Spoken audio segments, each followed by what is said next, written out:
छत्तीसगढ़ के मुख्यमंत्री विष्णुदेव साय ने आज 78वें स्वतंत्रता दिवस के मौके पर राजधानी रायपुर के पुलिस परेड मैदान में आयोजित भव्य कार्यक्रम में ध्वजारोहण किया। कार्यक्रम में राज्य पुलिस और अर्धसैनिक बल की 18 टुकड़ियां परेड में शामिल हुई। इनमें पड़ोसी राज्य उड़ीसा पुलिस की टुकड़ियां और प्रदेश सरकार का घुड़सवार दल भी शामिल रहा। इसी के साथ सीएम साय ने छत्तीसगढ़ की जनता को संबोधित कर शहीदों को याद किया। आगे उन्होंने क्या कुछ कहा, सुनिए। 78वें स्वतंत्रता दिवस पर सभी छत्तीसगढ़ वासियों को हार्दिक बधाई। आज स्वतंत्रता दिवस की इस मंगल बेला में हम सभी स्वाधीनता का सुख साझा कर रहे हैं। हमको यह आजादी अंग्रेजी साम्राज्यवाद के विरुद्ध हमारे पूर्वजों के कठिन संघर्ष और बलिदान के बूते मिल पाई है। यह आजादी हमें देन है शहीद गेंद सिंह, शहीद धुरवा राव, शहीद यादव राव, पूरे देश के स्वाधीनता सेनानियों के साथ ही छत्तीसगढ़ के स्वतंत्रता संग्राम सेनानियों ने भारत माता की स्वतंत्रता की बेड़ियों को तोड़ने के लिए जो अथक मेहनत की, उसके सुखद परिणाम स्वरूप आज हम स्वतंत्र वातावरण में सांस ले रहे हैं। स्वाधीनता के साथ ही बाबा साहेब डॉक्टर भीमराव अंबेडकर के नेतृत्व में संविधान निर्माण का काम संपन्न हुआ, जो आज प्रकाश स्तंभ की तरह देश के लोकतंत्र को निरंतर आगे बढ़ने की राह दिखा रहा है। वर्षों पहले बाबा गुरु घासीदास जी ने समता मूलक समाज का आदर्श हम सबके सामने रखा था, जो कि संविधान में फलीभूत हुआ। उनके संविधान में कबीर की वाणी का सार भी है, जो भारत के नागरिकों को अभिव्यक्ति की स्वतंत्रता के साथ साथ समानता प्रदान करती है। आज के दिन हम उन पूर्वजों के प्रति भी कृतज्ञता व्यक्त करते हैं, जिन्होंने आपातकाल के कठिन दौर में संविधान की मशाल को बुझने नहीं दिया। देश भर में हजारों लोकतंत्र सेनानियों ने इमरजेंसी का विरोध किया और इसके प्रतिरोध में जेल की सजा और अन्य यातनाएं भुगती। अगले वर्ष 25 जून को इमरजेंसी के 50 वर्ष पूरे हो जाएंगे। इस वर्ष आपातकाल स्मृति दिवस के अवसर पर 25 जून के दिन हमें अपने प्रदेश के लोकतंत्र सेनानियों का आशीर्वाद मिला है। मुझे यह कहते हुए प्रसन्नता हो रही है कि अपने लोकतंत्र सेनानियों के प्रति कृतज्ञता ज्ञापित करने हेतु पिछले 5 वर्षों से रुकी उनकी सम्मान निधि हमारी सरकार द्वारा पुनः प्रारंभ की गई है। आज के दिन हम अपने उन जवानों के प्रति भी कृतज्ञता व्यक्त करते हैं, जो हमारे प्रदेश में लोकतंत्र विरोधी नक्सलवादी आतंक से पूरे साहस और जज्बे के साथ मुकाबला कर रहे हैं। बीते 8 महीनों में हमारे जवानों ने अदम्य साहस का परिचय देते हुए 140 नक्सलियों को मार गिराया है। इस दौरान हमने 32 नए सुरक्षा कैंप खोले हैं और आने वाले दिनों में 29 नए कैंप शुरू करने जा रहे हैं। आज कई वर्षों बाद देश की जनता सुरक्षित महसूस कर रही है, जिसका कारण हमारे वीर जवानों की मेहनत व पराक्रम है। नक्सलवादी घटनाओं से निपटने के लिए अनुसंधान और अभियोजन की कार्यवाही और भी प्रभावी रूप से हो सके, इसके लिए हमने राज्य अन्वेषण एजेंसी SIA का गठन किया है। बस्तर की जनता नक्सलियों से त्रस्त हो चुकी है और विकास के मार्ग पर सरपट दौड़ने को तैयार है। अंदरूनी क्षेत्रों में नए कैंपों का विस्तार कर लोगों को आतंक से मुक्ति देने के साथ ही इन क्षेत्रों में बुनियादी सुविधाएं सुनिश्चित करने का काम भी युद्ध स्तर पर किया जा रहा है। इसके लिए हमने नियत नेलानार योजना शुरू की है। इस सब का अर्थ होता है आपका अच्छा गांव। इन गांवों में पहली बार लोगों के आयुष्मान कार्ड बने हैं। वे शिक्षा और स्वास्थ्य संबंधी सरकार की लोक हितकारी योजनाओं का लाभ अब उठा रहे हैं। उनके जीवन में सुशासन का नया सवेरा आया है। हमें अपने जवानों के साथ अपने किसानों पर भी गर्व है। उनके श्रम से छत्तीसगढ़ महतारी का धान का कटोरा भरा पूरा रहता है। प्रधानमंत्री मोदी जी की गारंटी के अनुरूप हमने अन्नदाताओं की सुख समृद्धि को सर्वोच्च प्राथमिकता में रखा है। पूर्व प्रधानमंत्री और हमारे प्रेरणा पुंज अटल जी के जन्मदिन सुशासन दिवस के अवसर पर हमने राज्य के 13 लाख किसानों के बैंक खाते में 3716 करोड़ रुपए का बकाया धान बोनस अंतरित किया है। हमने अपने वादों को पूरा करते हुए 3100 रुपए प्रति क्विंटल की दर से और 21 क्विंटल प्रति एकड़ के मान से धान खरीदी की है। प्रदेश में रिकॉर्ड 145 लाख मीट्रिक टन धान खरीदी की गई है। किसानों को समर्थन मूल्य की 32,000 करोड़ रुपए की राशि के साथ ही कृषक उन्नति योजना के अंतर्गत प्रदेश के 24,75,000 किसानों को अंतर की राशि 13,320 करोड़ रुपए अंतरित किए गए हैं। इस प्रकार हमारे अन्नदाताओं के खाते में सरकार ने धान खरीदी और बकाया बोनस मिलाकर लगभग 49,000 करोड़ रुपए अंतरित किए। भूमिहीन किसानों को हमने दीनदयाल उपाध्याय कृषि मजदूर कल्याण योजना के अंतर्गत 10,000 रुपए वार्षिक सहायता देने का निर्णय लिया है। प्रदेश में कृषि हितैषी नीतियों की वजह से खेती किसानी में रौनक लौट आई है और किसानों के चेहरों पर मुस्कान नजर आ रही है। आज हमारे गांव आर्थिक रूप से संपन्न नजर आ रहे हैं। एक लोक कल्याणकारी सरकार के लिए इससे बढ़कर संतोष की बात और कुछ भी नहीं हो सकती। छत्तीसगढ़ को गढ़ने और संवारने में मातृशक्ति की अहम भूमिका है। हम उनके योगदान का वंदन करते हैं। हमारे छत्तीसगढ़ में तीज त्योहारों की परंपरा है। तीजा के मौके पर भाई अपनी बहनों को भेंट देते हैं। प्रदेश की माता बहनों को महतारी बंधन योजना के रूप में यही भेंट हम प्रदान कर रहे हैं। 10 मार्च 2024 के दिन प्रधानमंत्री श्री नरेंद्र मोदी जी ने वर्चुअल समारोह में 70 लाख माता बहनों के खाते में महतारी बंधन योजना की पहली किस्त के रूप में 1,000 रुपये की राशि अंतरित की। अब तक इस योजना की 6 किस्त जारी की जा चुकी है। हमारी माताएं बहनें इससे आर्थिक रूप से सक्षम व आत्मनिर्भर हुई हैं। वो इस राशि का उपयोग अपनी इच्छानुसार बच्चों की पढ़ाई एवं घर के बजट को व्यवस्थित करने में कर रही हैं, जिससे उन्हें आर्थिक संबल मिल रहा है। जब हम बेटियों को मजबूत करते हैं तो पूरा परिवार मजबूत होता है और मजबूत परिवार से ही मजबूत समाज और मजबूत राष्ट्र का निर्माण होता है। महिलाओं के आर्थिक सामाजिक सशक्तिकरण से निश्चित ही विकसित छत्तीसगढ़ की आधारशिला मजबूत हो रही है। एकात्म मानववाद के प्रणेता पंडित दीनदयाल उपाध्याय ने हमारे समक्ष अंत्योदय के लिए कार्य करने का आदर्श रखा है। समाज के सबसे आखिरी व्यक्ति के उत्थान और विकास को सुनिश्चित करने के इसी लक्ष्य के अनुरूप हम अनथक कार्य कर रहे हैं। अंत्योदय एवं प्राथमिकता राशन कार्डधारी 68 लाख परिवारों को अगले 5 सालों तक निःशुल्क खाद्यान्न वितरण का निर्णय हमारी सरकार द्वारा लिया गया है।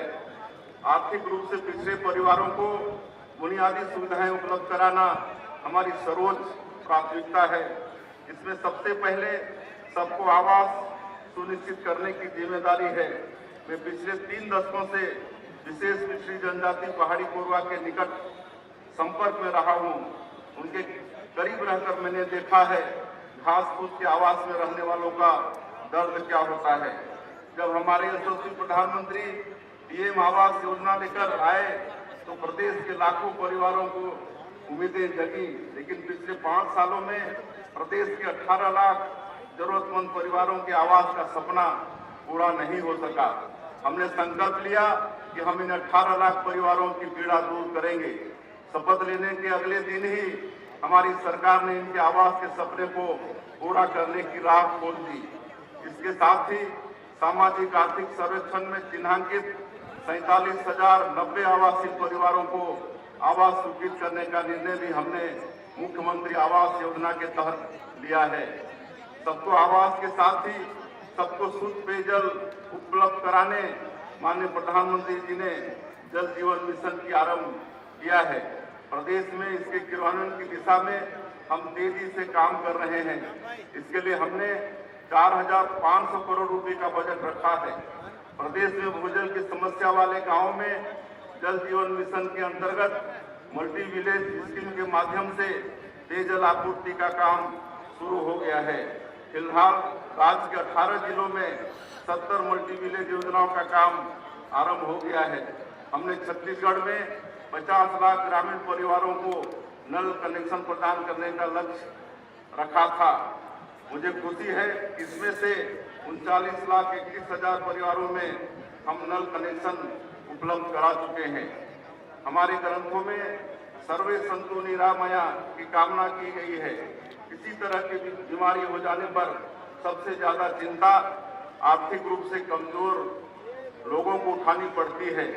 इसे देखते हुए प्रदेश में आयुष्मान भारत, प्रधानमंत्री जन आरोग्य योजना के साथ ही शहीद वीर नारायण सिंह स्वास्थ्य योजना लागू करने का निर्णय लिया गया है।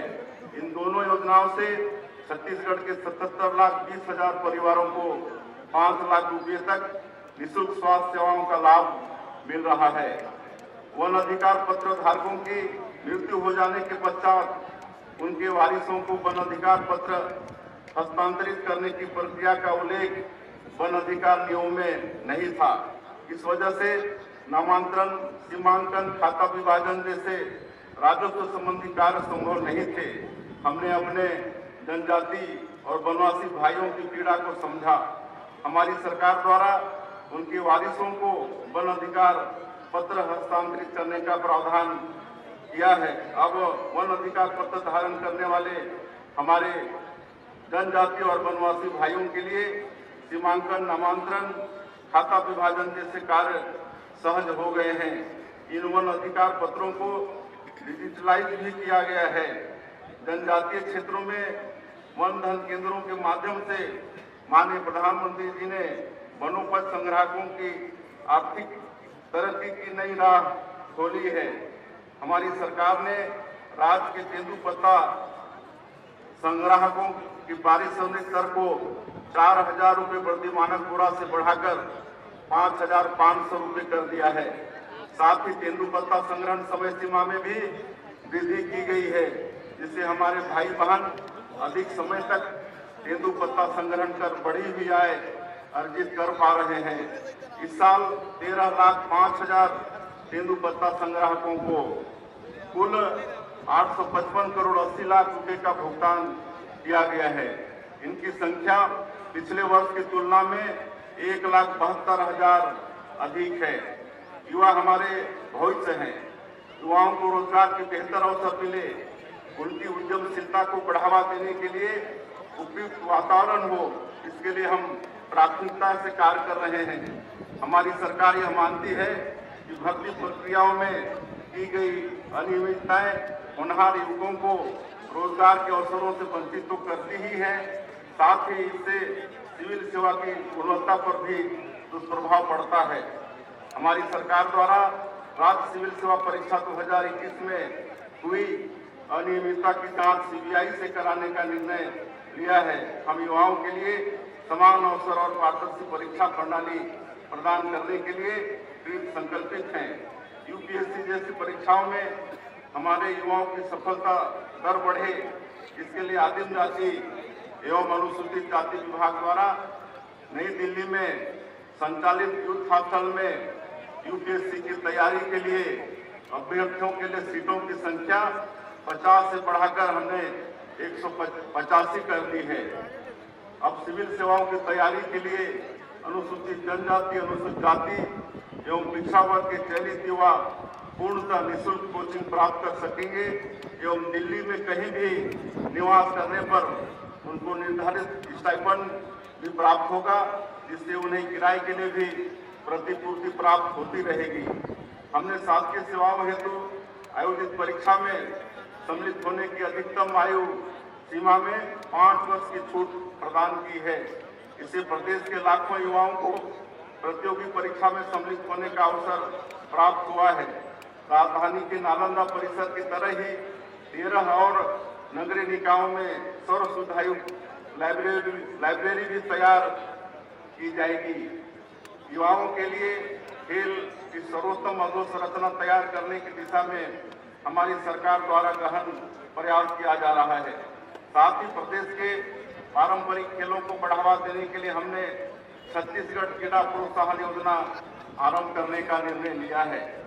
रायगढ़ जिले में indoor stadium complex, hockey stadium मैदान एवं synthetic athletic track 31 crore 50 lakh रुपए की लागत से बनाया जाएगा। वहीं बलौदाबाजार जिले में 14 करोड़ रुपए की लागत से इंडोर स्टेडियम कॉम्प्लेक्स का निर्माण किया जाएगा। जसपुर जिले के कुनकुरी में 35 करोड़ 60 लाख रुपए की लागत से आधुनिक खेल स्टेडियम का निर्माण किया जाएगा। निश्चित रूप से हमारी सरकार युवाओं को उन्नति के लिए हर अवसर प्रदान करेगी, यह हमारा संकल्प है। रोजगार के बेहतर अवसर अच्छी शिक्षा से उत्पन्न होते हैं। प्रदेश की शिक्षा व्यवस्था के नींव को ठोस करने का काम हमने शुरू कर दिया है। इसके लिए प्रदेश में राष्ट्रीय शिक्षा नीति 2020 को लागू किया गया है। छत्तीसगढ़ अपनी बोली भाषा की विविधता से समृद्ध है। हमारे यहाँ कहावत प्रचलित है कि कोस कोस माँ पानी बदले 4 कोस माँ पानी। प्रारंभिक आयु में बच्चे सबसे ज्यादा अपनी मातृभाषा में सीखते हैं। इसके चलते ही हमने नई शिक्षा नीति के तहत 18 स्थानीय भाषाओं में प्राइमरी स्कूल में पढ़ाई कराने का निर्णय लिया है। इससे बच्चों का अपनी भाषा से अनुराग भी बढ़ेगा तथा हमारी नई पीढ़ी अपनी जड़ों से भी जुड़ी रहेगी। स्कूलों की अधोसंरचना को बेहतर करने एवं यहाँ शैक्षणिक सुविधाओं के विस्तार के लिए प्रथम चरण में प्रदेश के 211 स्कूलों में पीएम श्री योजना प्रारंभ की गई है। इन स्कूलों को मॉडल स्कूल के रूप में विकसित किया जाएगा। तीसरे चरण में हमें 52 स्कूलों की स्वीकृति मिली है। हम ग्रीन स्कूल तैयार कर रहे हैं। स्कूलों में स्थानीय भाषाओं के साथ रोबोटिक्स, आर्टिफिशियल इंटेलिजेंस जैसे विषय भी पढ़ाए जा रहे हैं ताकि विद्यार्थी नए समय के अनुरूप स्वयं को तैयार कर सकें। प्रदेश के स्कूलों में न्योता भोज का आयोजन भी शुरू किया गया है। इसमें जन्मदिन जैसे विशेष अवसरों पर स्कूली बच्चों को पौष्टिक भोजन उपलब्ध कराने समाज की सहभागिता सुनिश्चित की गई है। इससे बच्चों का पोषण विकास तो होता ही है, सामुदायिक भावना का भी विकास होता है। पेरेंट टीचर मीटिंग के माध्यम से बच्चों के सर्वांगीण विकास की दिशा में हम काम कर रहे हैं। राष्ट्रीय शिक्षा नीति को हमने उच्च शिक्षा में भी अपनाया है। इसके चलते हमारे पाठ्यक्रम रचनात्मक होने के साथ ही रोजगार मूलक भी होंगे ताकि नए समय की जरूरतों के अनुरूप मानव संसाधन उपलब्ध कराए जा सके और युवाओं को बेहतर रोजगार मिल सके। उच्च शिक्षा में गुणवत्ता सुनिश्चित करने एवं नवाचारों को बढ़ावा देने के लिए हमने छत्तीसगढ़ उच्च शिक्षा मिशन का गठन किया है। हम IIT की तर्ज पर प्रदेश के हर लोकसभा क्षेत्र में प्रौद्योगिकी संस्थान आरंभ करने जा रहे हैं। इसके लिए पहले चरण में रायपुर, रायगढ़, बस्तर, कबीरधाम और जसपुर में भी इनकी स्थापना की जाएगी। प्रदेश में स्वास्थ्य सुविधाओं की स्थिति को मजबूत करने मेडिकल शिक्षा का लगातार विस्तार जरूरी है। हमने संभाग स्तर पर एम्स की तर्ज पर Chhattisgarh institute of medical science CIMS आरंभ करने का निर्णय लिया है। रायपुर में मेकाहारा तथा बिलासपुर में सिम्स के भवन विस्तार तथा अन्य सुविधाओं पर काम प्रारंभ कर दिया है। युवाओं को बड़े पैमाने पर रोजगार प्रदान करते हुए अर्थव्यवस्था को तेज रफ्तार देने हेतु हम प्रदेश की नई उद्योग नीति तैयार कर रहे हैं। इसके लिए हम देश की जानी मानी विशेषज्ञ संस्थाओं तथा उद्योग संगठनों की सलाह लेकर कार्य कर रहे हैं। औद्योगिक अवसरों को आगे बढ़ाने देश दुनिया में जो नवाचार प्रारंभ किए गए हैं उन्हें राज्य की परिस्थिति के अनुरूप लागू करने छत्तीसगढ़ आर्थिक सलाहकार परिषद के गठन का निर्णय भी हमने लिया है। राज्य में निवेश का बेहतर माहौल हो, इसके लिए हमने सिंगल विंडो सिस्टम को नवीनीकृत किया है। इससे उद्यमियों को अनापत्ति प्रमाण पत्र तथा अन्य क्लियरेंस के लिए सरकारी कार्यालयों के चक्कर नहीं लगाने पड़ेंगे। प्रधानमंत्री श्री नरेंद्र मोदी जी के कार्यकाल में जिस तरह से छत्तीसगढ़ में नेशनल हाईवे, एयरपोर्ट और रेलवे कनेक्टिविटी के क्षेत्र में महत्वपूर्ण कार्य हुए हैं, उससे छत्तीसगढ़ अब निवेश के लिए सबसे आदर्श जगह बन गया है। यहाँ भरपूर खनिज संसाधन, कानून व्यवस्था की बेहतर स्थिति और कुशल मानव संसाधन के बूते उद्योगों के फलने फूलने की भरपूर संभावनाएं हैं। प्रदेश की भौगोलिक विविधता को देखते हुए हमने सभी क्षेत्रों के आर्थिक विकास के लिए रणनीति तैयार की है। बस्तर और सरगुजा में हम वनोपज प्रसंस्करण केंद्रों, इको टूरिज्म, नेचुरोपैथी आदि पर जोर दे रहे हैं।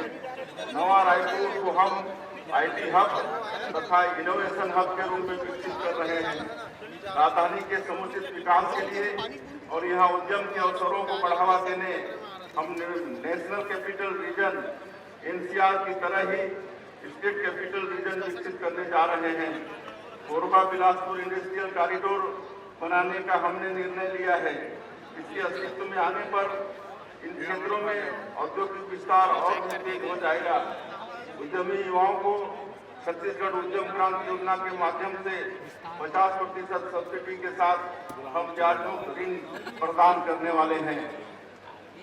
हमारी सरकार पूर्व प्रधानमंत्री भारत रत्न श्रद्धेय स्वर्गीय श्री अटल बिहारी वाजपेयी द्वारा दिखाई गई सुशासन की राह पर चलकर छत्तीसगढ़ को संभाल रही है।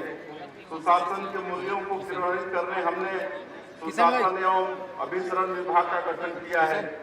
यह विभाग शासन प्रशासन के हर स्तर पर पारदर्शिता, नवाचार और सुशासन का कार्यान्वयन सुनिश्चित कर रहा है। योजनाओं के जमीनी क्रियान्वयन की प्रभावी मॉनिटरिंग के लिए हमने अटल मॉनिटरिंग ऐप भी तैयार किया है। प्रशासन के हर स्तर पर पारदर्शिता लाने के लिए हम विभागों में 266 करोड़ रुपए की लागत से IT टूल्स का इस्तेमाल कर रहे हैं। इन्हें अपनाने से मानवीय त्रुटि एवं कूट रचना की आशंका समाप्त हो जाएगी। यह पारदर्शिता की ओर सरकार द्वारा उठाया गया सबसे बड़ा कदम है। भ्रष्टाचार के प्रति जीरो टॉलरेंस की हमारी नीति को कार्यान्वित करने में इससे बड़ी मदद मिल रही है। गवर्नेंस के हर हिस्से में हम पारदर्शिता सुनिश्चित कर रहे हैं। खरीदों के परिवहन में हमने मैनुअल पद्धति को समाप्त कर दिया है और ई ट्रांजिट पास जारी करने की व्यवस्था पुनः शुरू की है। इसी तरह सरकारी खरीदी में पारदर्शिता सुनिश्चित करने हमने जेम पोर्टल के माध्यम से खरीदी का निर्णय लिया है। आबकारी नीति में पारदर्शिता लाने तथा भ्रष्टाचार को समाप्त करने पुरानी व्यवस्था के स्थान पर सीधे कंपनियों से खरीदी का निर्णय हमने लिया है। राजस्व संबंधी प्रकरणों के त्वरित और समय सीमा में निराकरण के लिए हमने तहसीलदारों के अधिकारों का विस्तार किया है। नाम, जाति, पता की त्रुटि, सिंचित रकबा, कैफियत त्रुटि, एक फसली बहुफसली त्रुटि को सुधारने का अधिकार तहसीलदार को दिया गया है, जिससे राजस्व संबंधी परेशानी झेल रहे लोगों की दिक्कत दूर हो सकेगी। केंद्र की तर्ज पर राज्य नीति आयोग का गठन हमने किया है। हमारे यशस्वी प्रधानमंत्री नरेंद्र मोदी जी ने आजादी के 100 वर्ष पूरे होने पर वर्ष 2047 तक देश को विकसित राष्ट्र बनाने का संकल्प लिया है और इसके लिए रोड मैप तैयार किया है। हमारी सरकार भी इससे कदम ताल करते हुए विकसित छत्तीसगढ़ का संकल्प लेकर आगे बढ़ रही है। इसके लिए राज्य नीति आयोग द्वारा अमृतकाल विजन 2047 तैयार किया जा रहा है। हमारी दिशा स्पष्ट है, नियत साफ है और हौसला पर्वत जैसा है। निश्चित ही सभी की भागीदारी के साथ अमृतकाल विजन 2047 और काम कर हम विकसित छत्तीसगढ़, विकसित भारत के निर्माण का संकल्प पूरा करेंगे। छत्तीसगढ़िया लोगों की पहचान देश दुनिया में सहज सरल लोगों के रूप में है। यह हमारी सबसे बड़ी शक्ति है। हम मेहनतकश लोग हैं, ईमानदारी से काम करते हैं। ये हमारे सांस्कृतिक मूल्य हैं। इन्हें सहेज कर रखना हमारी बड़ी जिम्मेदारी है। अपनी बोली भाषा, तीज त्योहार, खान पान को सहेजते हुए आने वाली पीढ़ी को इनसे परिचित कराते हुए हमें निरंतर आगे बढ़ना है। जलवायु परिवर्तन के संकट को देखते हुए हम सबका कर्तव्य है कि पर्यावरण को बेहतर बनाने में अपनी भागीदारी दें। माननीय प्रधानमंत्री श्री नरेंद्र मोदी जी ने एक पेड़ मां के नाम अभियान आरंभ किया है। मैंने अपने गिरिग्राम बगिया में इस अभियान के अंतर्गत रुद्राक्ष का पौधा लगाया है। रायपुर में भी मुख्यमंत्री निवास में मैंने रेमन का पौधा लगाया है। आप भी एक पौधा जरूर लगाएं कि आप सभी से हमारा आग्रह है कि हमारी पुण्य भूमि का परम सौभाग्य है कि श्री राम हमारे भांजे हैं और उनकी कर्म भूमि भी छत्तीसगढ़ है। मनेन्द्रगढ़, किरमिरी, भरतपुर जिले के सीतामढ़ी हरका चौरा से लेकर सुकमा के इंजरम तक कणगढ़ भगवान श्री राम के वनवास काल का साक्षी है। हमारी धरती माता सबरी की पुण्य भूमि है। पवित्र श्री नारायण धाम में उन्होंने अपनी अगाध श्रद्धा से जूठे बेर प्रभु को खिलाए थे। वनवास के दौरान बिताए गए 14 वर्षों में से 10 वर्ष प्रभु श्री राम ने हमारे छत्तीसगढ़ में बिताए हैं। रामायण के प्रसंग जनजातीय लोगों से प्रभु श्री राम के अद्भुत स्नेह तथा प्रभु श्री राम के जनजातीय लोगों के प्रति गहन अनुराग और समर्पण से भरे पड़े हैं। हम जब भी इन प्रसंगों को सुनते हैं भाव विभोर हो जाते हैं। हम धन्य हैं कि हमारा जन्म इस पुण्य भूमि में हुआ है।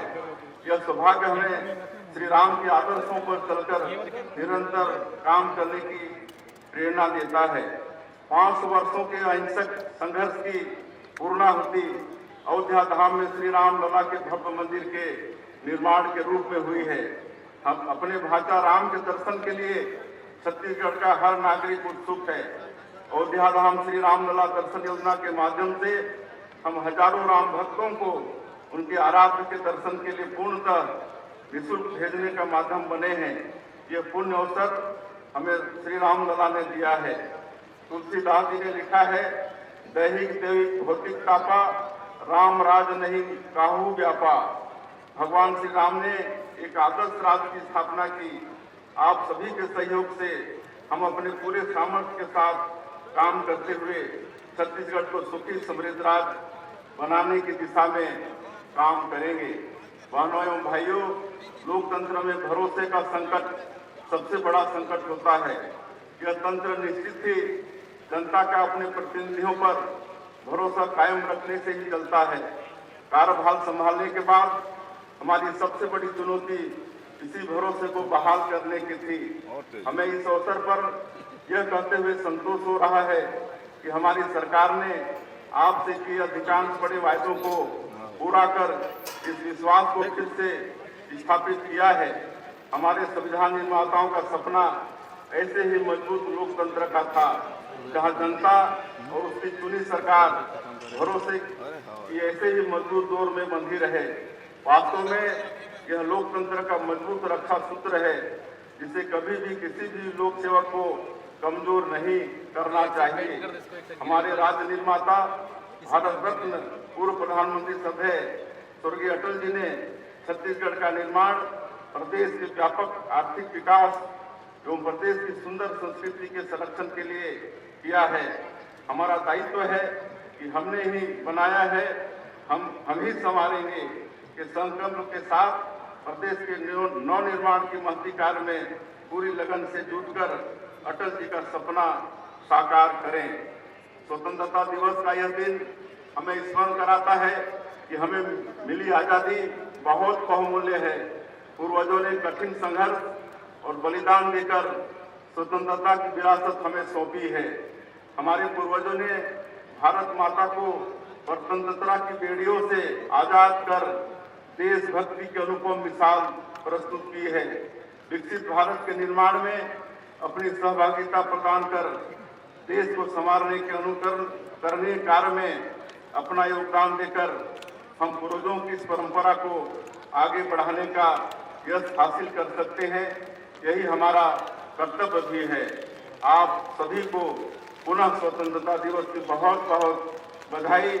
राम राम, जय जोहार, जय भारत, जय छत्तीसगढ़।